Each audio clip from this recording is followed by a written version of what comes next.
Joining me now is Democratic Congressman Adam Schiff, the top Democrat on the House Intelligence Committee. Congressman, thank you. You just saw John Brennan and the former CIA director speaking at a panel here in Washington the other day.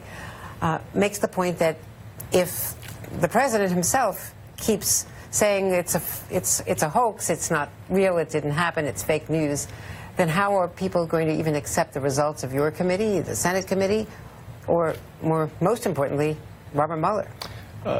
John Brennan is exactly right. We can't have a president go into a meeting, for example, with Vladimir Putin, who our intelligence community has said orchestrated this attack on our democracy, and basically say, I don't trust my own intelligence agencies. I don't know if you really did it. Did you really do it, Vladimir?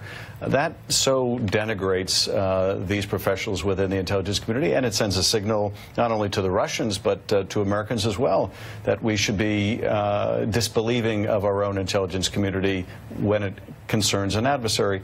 And I would say even more significantly, the single most important thing that we need to do to prepare for what the Russians do in the future is to develop a national consensus that whoever it helps or hurts, if foreigners intervene, we will reject it. And he's preventing us from getting to that consensus. As you have an oversight role over how the intelligence agencies function, how are we to be sure that he is not trying to influence the outcome, or that they are not editing or self-censoring themselves about conclusions, since he seems to be so disrespectful of a unanimous assessment? Well, this is a grave concern.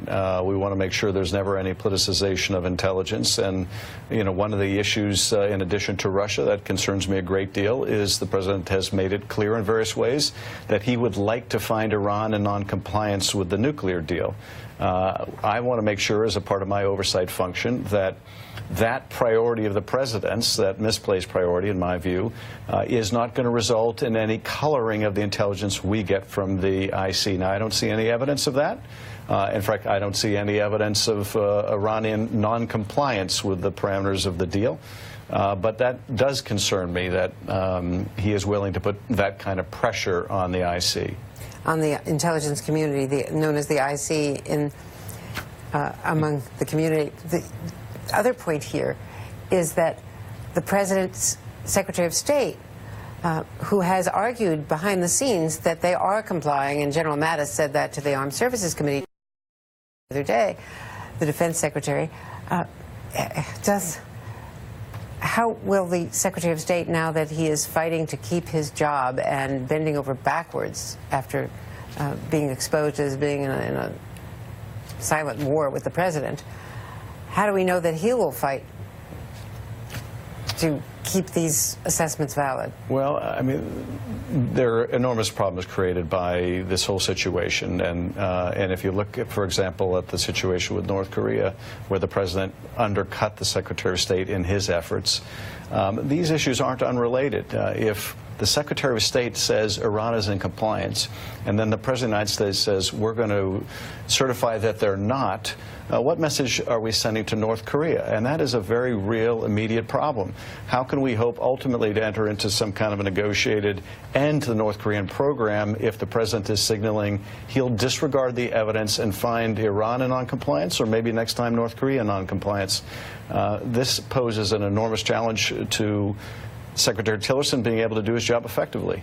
The Senate Intelligence Committee yesterday said they were at a dead end on the dossier because they can't get testimony from Christopher Steele. You said on MSNBC last night that you and your Republican chairman would go to London, but obviously Mr. Steele, the former MI6 operative who did that dossier, is not willing to talk. Maybe he's talking to Robert Mueller. I don't know if that's the case, but he's certainly not talking to Congress. Well, he hasn't talked to us yet. We still have hope that we'll have an opportunity to meet with him and discuss his findings in the dossier. But there are other ways to corroborate information or disprove information in the dossier. He was relying on sources, and to the degree that we can identify some of the sources, that will help us vet this information. But there are also other means of determining whether facts in it are correct or not. It is I think, very important and useful guide to figure out what we need to look into, what may have taken place as reported, and where he may have gotten it wrong. But I think the efforts which I see to impeach the messenger, to attack him personally, number one, make him less likely to cooperate with us, and number two, are really not our mission. Our mission is to figure out how much of this may be true, not to simply attack someone who was a well-respected, reportedly former British intelligence officer. Thank you so much, Adam Schiff. Thanks for being with us. And